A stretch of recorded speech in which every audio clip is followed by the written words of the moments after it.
So the second takeaway really hit close to home for me. And I think it's very countercultural for us in America right now.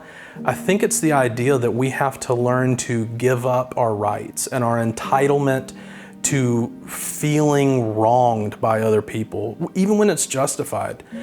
We have to learn that that's an unhealthy behavior and one that Jesus is trying to lead us away from. And this hit me personally very hard in a way that I never saw coming. So when I was 12 years old, ballpark, my parents got divorced. And more specifically, my dad left my family. He left my mom, brother, and myself. And I had been very tight with my dad. He was my football coach, baseball coach. We were hunting and fishing buddies. I learned auto mechanicking from my dad. We went to the racetrack all the time. We were very close.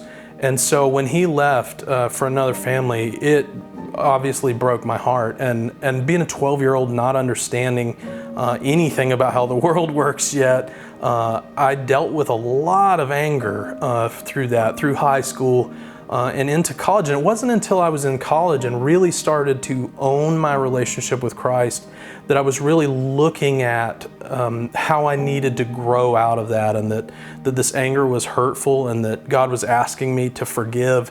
And I didn't completely understand that at the time, but I really felt like I dealt with most of that while I was in college and growing at that point. So by the time I got married, I felt like I'd pretty much put that thing away, and that I was no longer angry with my father, and that wasn't a problem for me. But then fast forward another decade, and me and my wife are having kids, and I have my own son.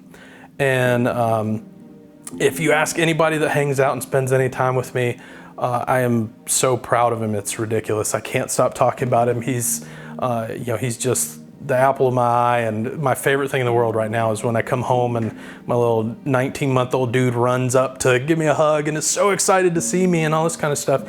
And while that obviously is a great thing, it unfortunately brought stuff to the surface from my relationship with my dad that I didn't see coming at all. Because at a level I didn't even understand at first, I was asking myself, how could my dad leave this? Here we have this relationship, and there's nothing that I wouldn't do for my son, and there's no way you could pull him away from me.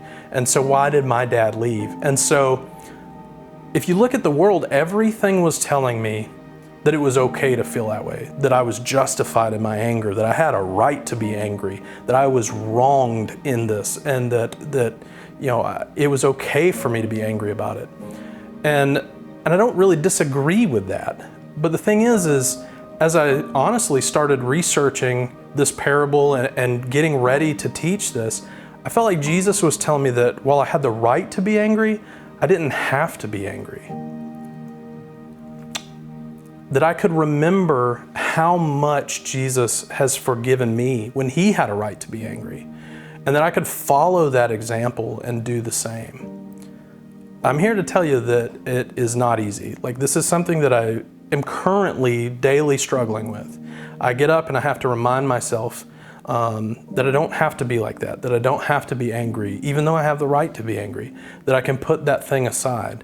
But I'm also telling you that it's entirely worth it.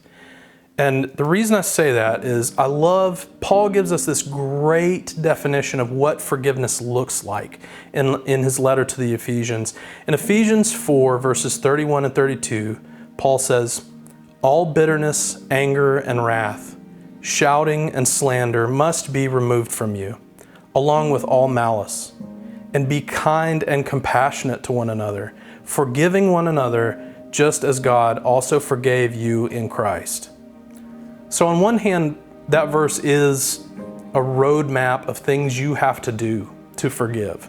And some of those things are hard to do. It's hard to give up malice against somebody who's wronged you. It's hard not to slander somebody when they've wronged you and to talk about them to try to get that off your chest.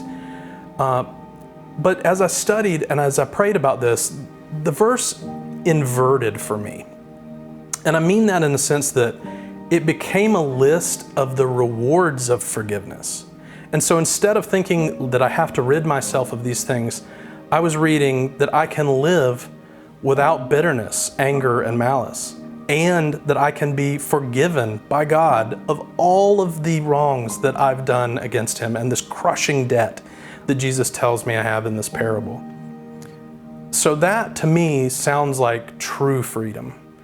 I forgave and gave up this right to be angry, this thing that I felt entitled to, but the reward is 10 times better, easily. And so, it's not something that necessarily has to be this struggle, even though it's not our nature and we have to work against it.